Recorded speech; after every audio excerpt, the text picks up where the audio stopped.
Asalaamu calaykum waraxmatullaahi wabarakaatu. Kusoo dhawaada channelka daawashada. Maanta waxaan barayaa sida mobile lock screen-ka haddaad ilowdo ama hadduu qof kaa bedelo looga remove gareeyo adigoona iska delete gareyn faylasha ku jira mobilka. Sida ugu fudud walaalayaal hadaan channelka ku cusub tahay subscribe ka iloobina. Sidoo weydiidaya inaan furo waan iloobay kaba soo qaad. Marka hore waxaad tagaysiin website-ka linkiga hoose ayaan kusoo qorayaa Dictaphone Unlock. kadibna waxaad leedihiin try it free baad leedihiin. haddaad rabtiin inaad iibsatiin waad iibsan kartiin, waa $40. wuxuu kaa remove gareynayaa button, fingerprint, passwordka caadigii waxaasoo dhan fingerprint isagoona kaa delete gareyn faylasha ku jira mobilkaaga. si safe ayuu kaaga delete gareynayaa. marka xaggan ka dhaawacaysa try it for free da haddaad rabtiin inaad iibsatiin buy now dhaha. markaad install gareysiin dhaawacaysiin install gareey marka horeysa saamku inagu soo baxo way sugaysiin kadibna start now leedin xagga ay ku qoran tahay unlock ay tabsansiin. waliba application waxyaalo badan muu sameeyaa. marka USB ka isku xiriiriya laptopkiina iyo telefoonkiina kadibna start taabsada. kadibna way sugaysiin ilaa intuu ku koonol gareynaya. xaggan markay timaado waxaad dooratiin mobilkiina nooc yahay. igara lahayd dadka iPhone isticmaalo kuma jiro waa Samsung iyo LG. Samsung ka dooratiin kadibna device namekiisa doorto S4 S3 wuxuu yahayba kadibna device modelkiisa xaggan ha khaldina. waxa ka heli kartiin device modelkiisa batteriga mobilka dabadiisa aad ka heli kartiin. xagga khaldin way xumaan doontaa marka ay soo khaldina iska ilaaliya. kadibna xagga markuu keeno waxaad qortiin kelmadda confirm qora kadibna confirm taabsada la socotiin.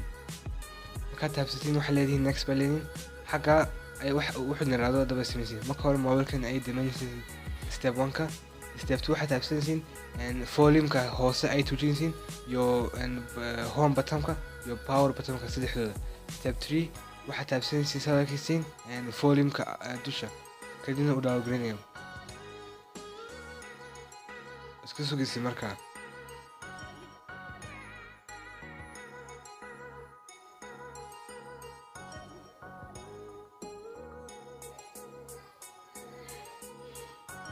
application-kan waliba software-kan waxyaabo badan ku caawinaya. مثلا hadaa mobilkii uu kaa delete gareysno faylasha oo dhan uu ku soo recover garanaya. WhatsApp message-ka aad ka masaxmay dib baad ugu soo ceshan kartaa message-yadii wixii dhan iyo number-aantii contact-kii loo isticmaalaya Dictaphone. ka faa'iideysta markaa download-geysta inaad u baahan tihiin. haddaad rabtiin routine wuu sameeyaa mobilkiina. marka imika hoos ka sugaysiin ilaa iyo 3 daqiiqo ama 4 daqiiqo gudaheed baa sugaysiin.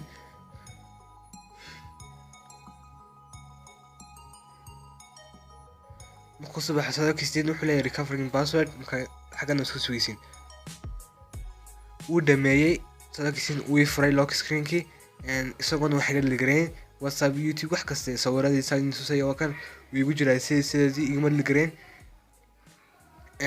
number-aantii message-kuna waa tusay igma delete gareyn.